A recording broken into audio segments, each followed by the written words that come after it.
Kinilala ng Philippine Red Cross ang GMA Kapuso Foundation bilang outstanding blood service partner sa taong ito.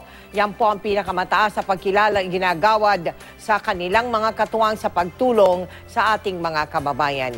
At atin yan ang pinatunayan dahil nakalikom tayo ng 5,943 blood bags para sa ating Sagip Dugtong Buhay Bloodletting Project ngayong taon.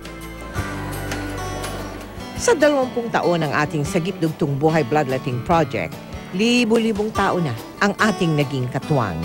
Yan ay dahil sa kagustuhan nating makatulong at makasingit ng buhay ng mga nangangailangan nating kababayan.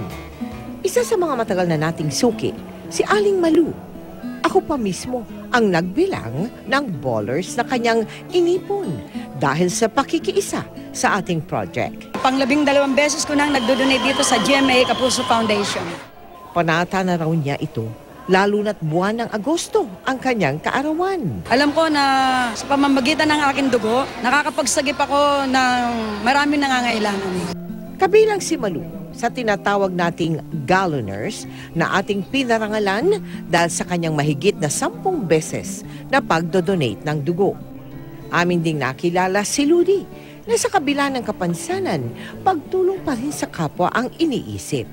First time raw ito ni Ludi sa ating project, pero lagi raw siyang nagdodonate ng dugo, lalo na sa mga kaibigan niyang nangangailangan nito. Nagdodonate ako ng dugo para makatulong din ako kahit paano sa kapwa ko.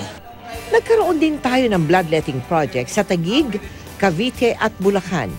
Sa kabuuan, mahigit 2,000 bag ng dugo ang nalikom natin. Naway huwag kayong magsawa at manatiling dumaloy sa inyong mga ugat ang dugo ng pagiging bayani.